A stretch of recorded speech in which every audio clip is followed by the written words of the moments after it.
Agora eu acho que é uma coisa que vai tocar bem para nós, né? Os cristãos primitivos. Nós falamos dos líderes.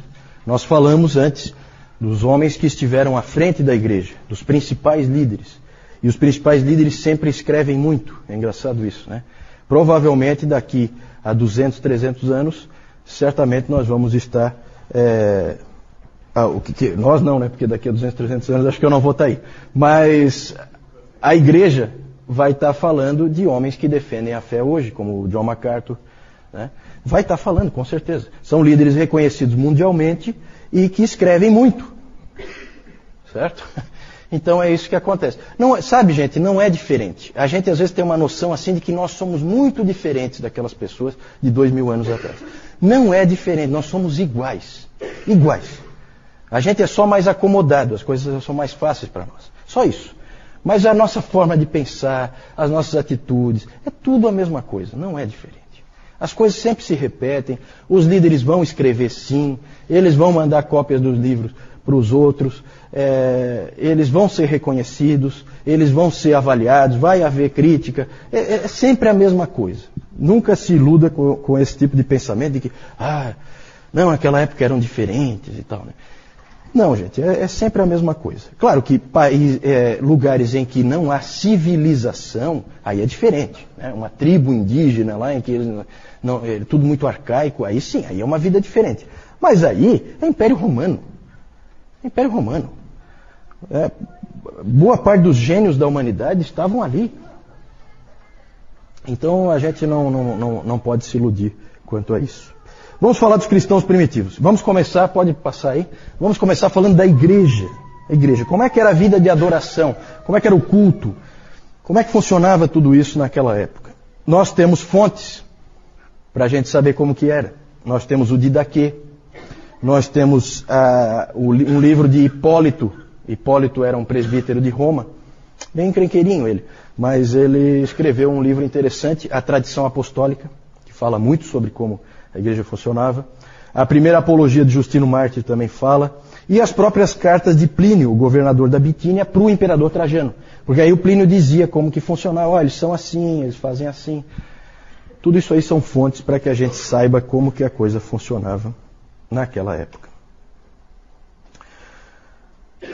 O povo de Deus reunia-se fielmente no dia do Senhor.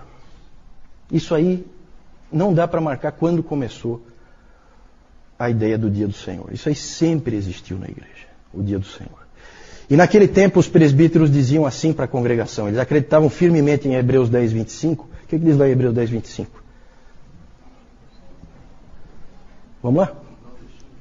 Exatamente. Né? Não deixando de congregar-vos como é costume de alguns, eles criam nisso firmemente. E os presbíteros diziam assim, quando você não vinha ao culto no dia do Senhor, você estava rasgando e despedaçando o corpo de Cristo.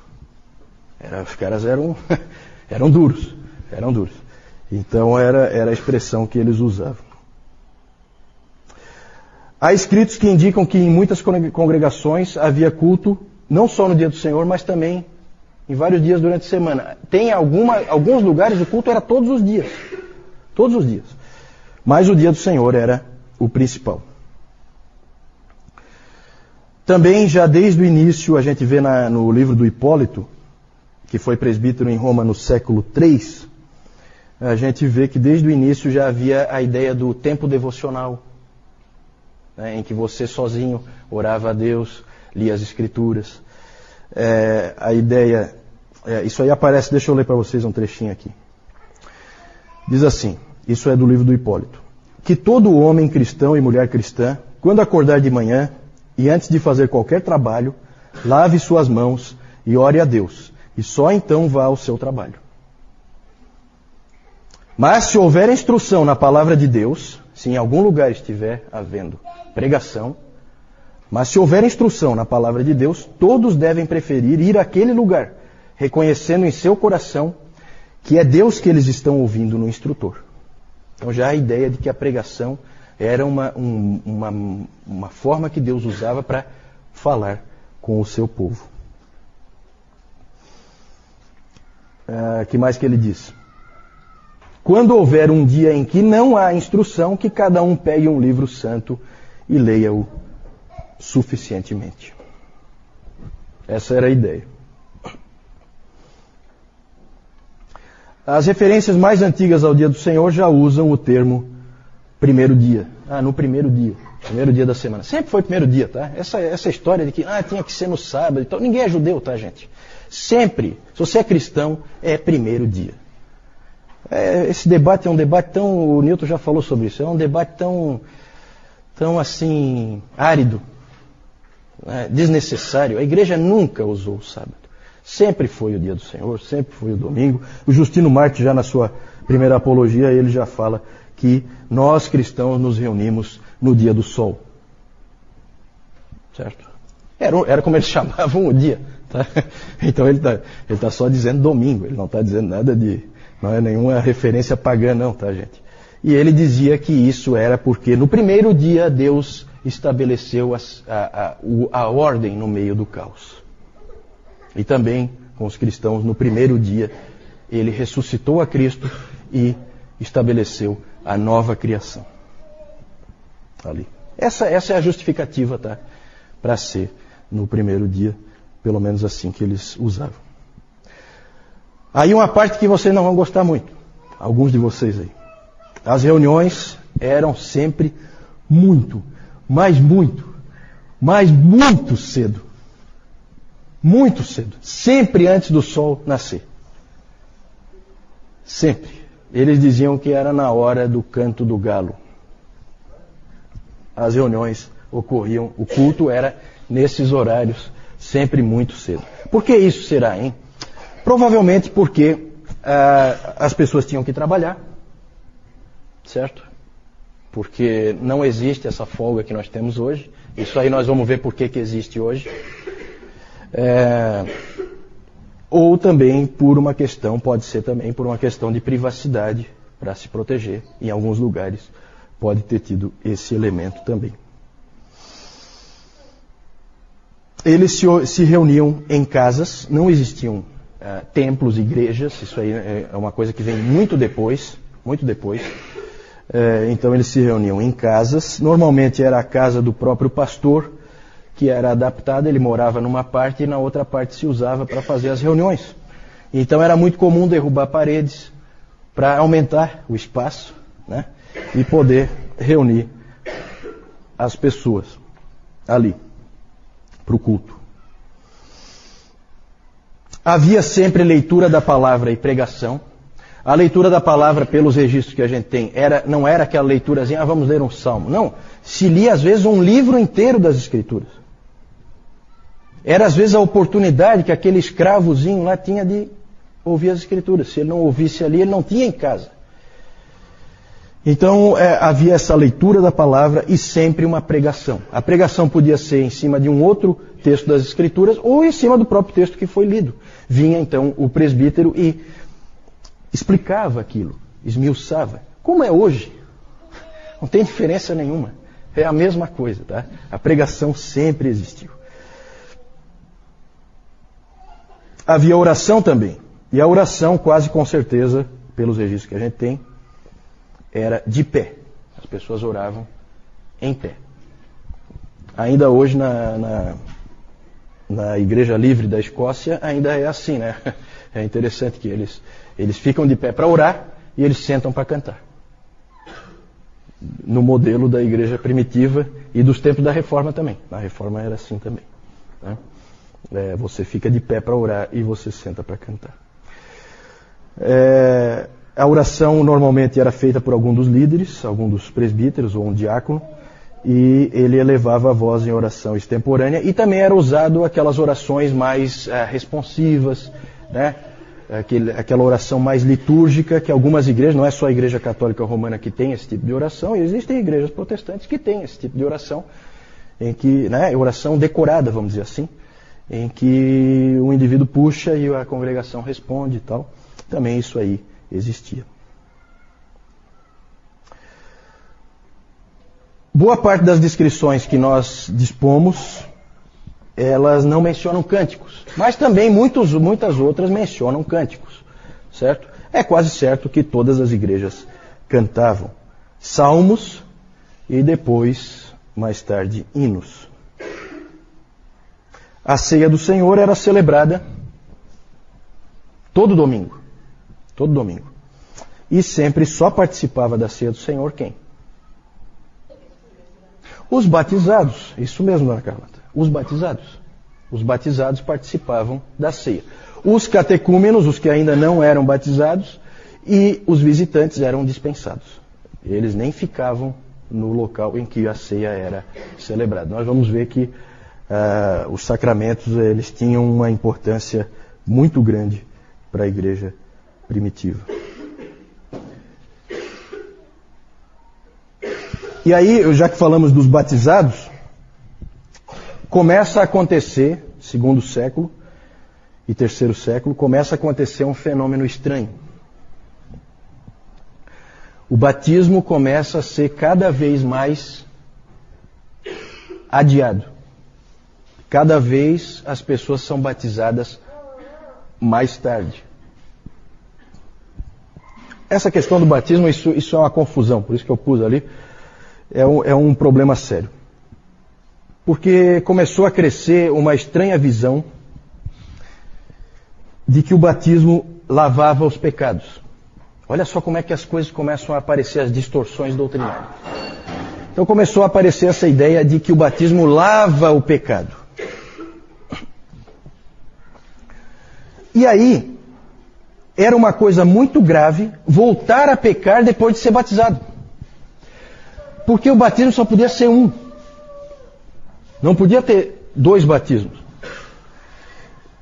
Então eles começaram a adiar o batismo para que não houvesse o risco do indivíduo pecar e aí não ter mais como lavar o pecado.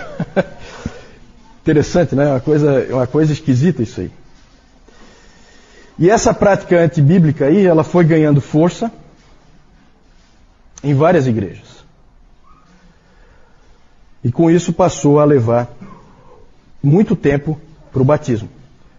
Havia muita instrução e preparação para os catecúmenos. Os catecúmenos passavam realmente por Eles eram cobrados, eles eram exigidos, eles eram provados. Eles praticamente faziam um seminário para ser batizado. Para vocês terem uma ideia do tempo, podia ser 3 anos.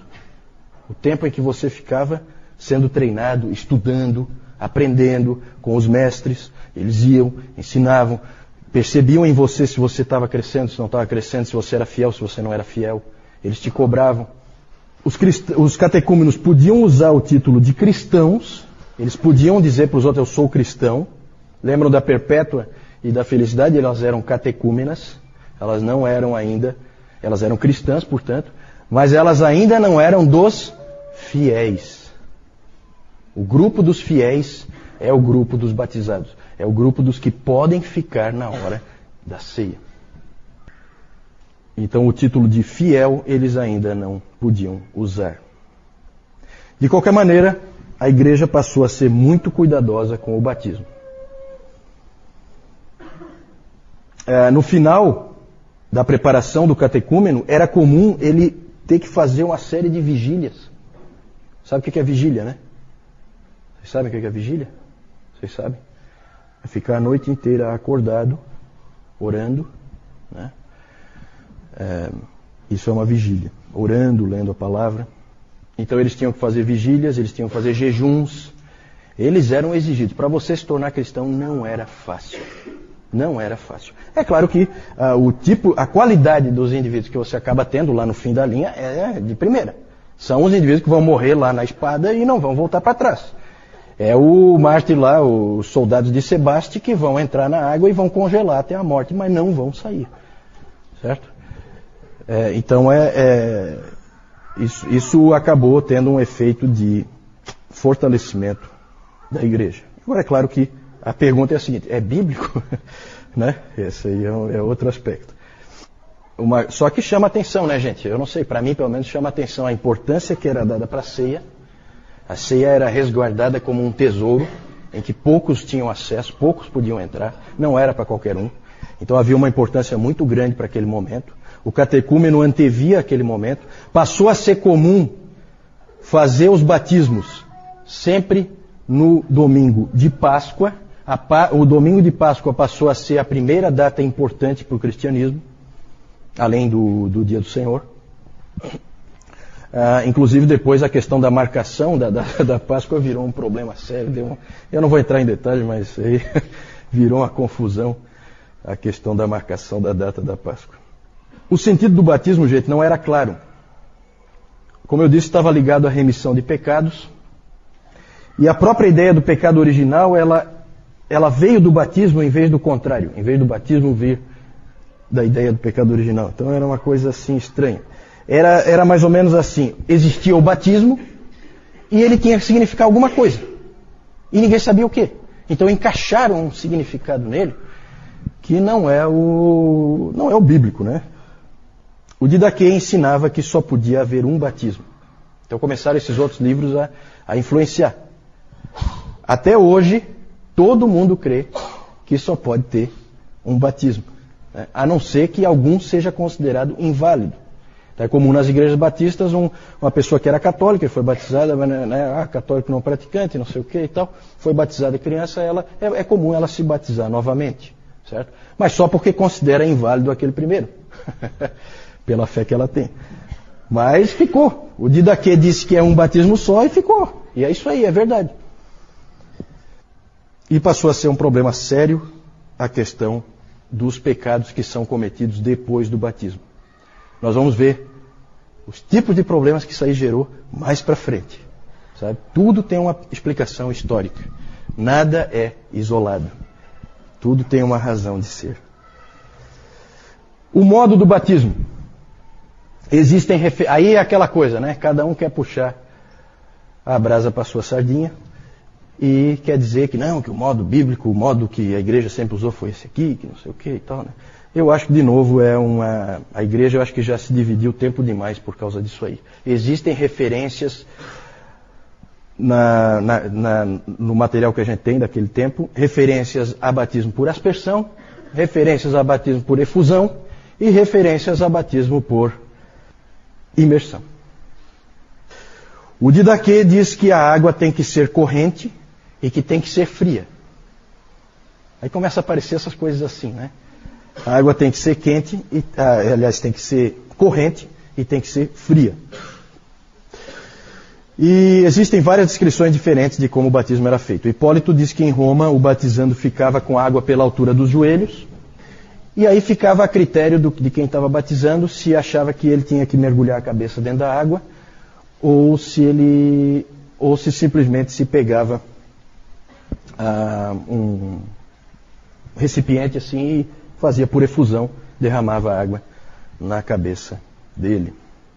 Tertuliano diz que o batizando era imerso e depois que ele saía era aspergida água nele. Isso aí é um problema, né? Esse aí criou confusão agora. Afinal de contas, é imersão ou é aspersão? Pois é, complicado. Tudo indica que a maneira de fazer era variada e que não era um problema, não era motivo de divisão naquela época. O mais importante era a seriedade com que se encarava o batismo e não como que ele era feito. Então a gente pode imaginar como era a coisa, né, gente? Você ficava 3 anos ali, numa verdadeira batalha para você conseguir se tornar um cristão, e aí começava a chegar o domingo de Páscoa e você fazia jejuns, você fazia vigília junto com o teu mestre, e você antevia aquele momento em que você ia ser batizado e que você então ia entrar pela primeira vez na Câmara dos Fiéis e ia participar da ceia pela primeira vez. É interessante como que a coisa funcionava. Por último, muita confusão no aspecto batismo de crianças. Esse sempre foi um problema também na história da igreja.